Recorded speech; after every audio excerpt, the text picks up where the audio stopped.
In this video, we're going to talk about 5 of my favorite ways that you can set yourself up for success and take care of yourself during this holiday season.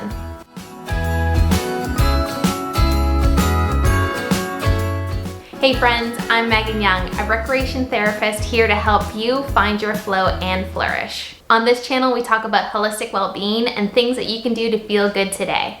Listen, I love the holidays, but I also know that sometimes they can be kind of rough. You have complex emotions like it's the most joyful time of the year, but I still feel sad. Christmas, it always makes me cry. With COVID restrictions keeping us away from our friends and family, and the cumulative stress that happened over the past 12 months, it's shaping up to be a more challenging holiday season than usual. It is so important that we take time to take care of ourselves during this holiday season, and in this video, I'm gonna get into 5 of my favorite ways that you can do that. This actually marks my 5th holiday season away from my friends and family back in Nova Scotia. With work and travel and my green card application and now COVID, I'm not able to get home to see them again for another season. And I'm not gonna lie, it's not the easiest thing in the world, but I do know if I take certain steps to set myself up for success, then I not only get through the holiday season, but I can thrive. So before we get going, make sure that you hit that subscribe button and tap that little bell so that you're the first to be notified when a new video goes up. And if you like the content, make sure you give it a big thumbs up. Without waiting any longer, let's get into the good stuff. So my first tip, and this would be the first step of the process, is to acknowledge how you feel.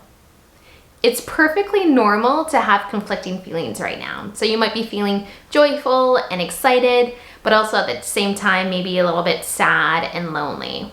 Before we're able to create an action plan and address what's going on, we have to acknowledge and identify how we're feeling.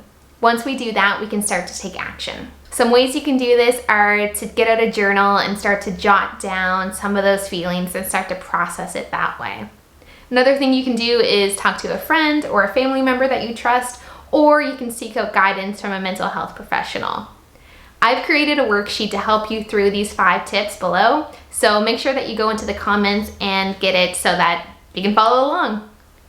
My second tip is to focus on what you can control. There is so much out of our control during the holiday season, from travel to those we're spending time with or those we don't actually get to see, and that can be really anxiety provoking.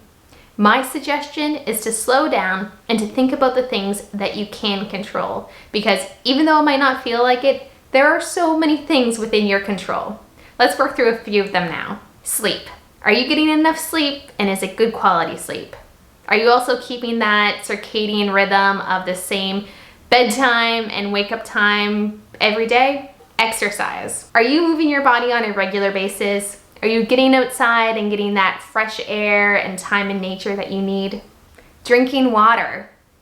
Hydration is key. Make sure that no matter what you're doing, you have a water bottle or a glass of water beside you to keep you hydrated. Grounding exercises.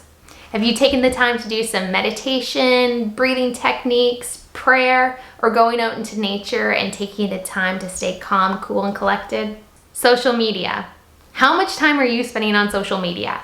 And after you're done, how does that make you feel? Be really reflective on this. And finally, alcohol and food choices. How are the substances that you're putting into your body making you feel physically and mentally? Once you're done reviewing those 7 things, you can take the time to make the changes that are within your control to make yourself feel better and like you have some autonomy over your life during the holiday season. Tip number 3 is to create new memories. This is actually one of my favorite tips because it's become so crucial over the past 5 years to getting through the holiday season when I'm away from my friends and family. When we ruminate on holidays gone by, we miss out on the real opportunity to create new and beautiful memories in the here and now. So take this opportunity to create some brand new memories. Maybe you plan to go on a holiday hike. Or you decide to learn how to make homemade eggnog. Maybe this is finally the year that you will get all of those holiday cards and send a beautiful handwritten note to friends and family all over the world. And honestly, you never know. This might be a holiday season that you look back on and cherish for years to come. Tip number 4 is to give back. Altruism is the belief or practice of selfless concern for the well-being of others. Research actually shows that when we give back, volunteer, spend some time emotionally supporting a friend or loved one, that we actually get benefits from doing that. We feel less depressed, we feel less stressed, and we have higher self-confidence. So really, it's a win-win. Here are a few suggestions to try this year. You can look up an organization that does Angel Tree. So this is when you pick a child or a family where they list all of their needs this holiday season, and you can put together a gift package to give to them. You can reach out to your local food bank and see what kind of holiday food items that they need. Assisted living facilities. Reach out to the staff members there and see if there's friendly holiday phone calls going on, or if they're doing any sort of pen pal situation where you can spend some time giving back to the seniors in your community. And if none of those sound good to you, then think about the people in your life and really highlight and focus in on some of those folks who are really struggling right now, because we all know somebody that could use an extra hand to lift their spirits, help them feel happier and a little less alone.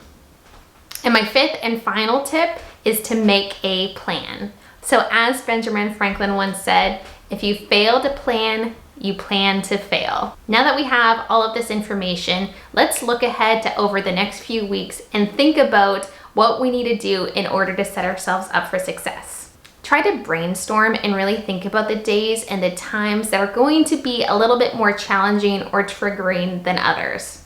If you know December 24th is going to be really difficult, then plan some self-care activities that day.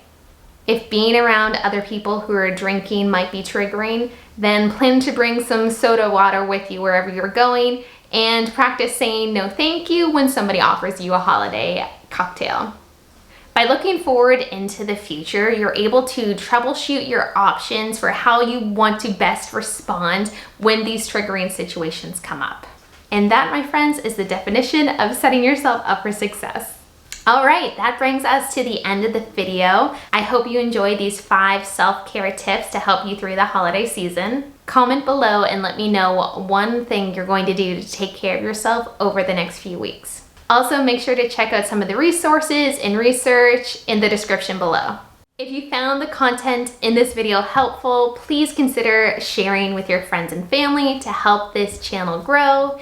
And always know that it is important to take time to take care of yourself and that you are loved.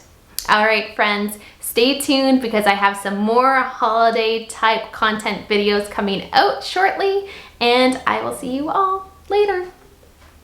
Bye.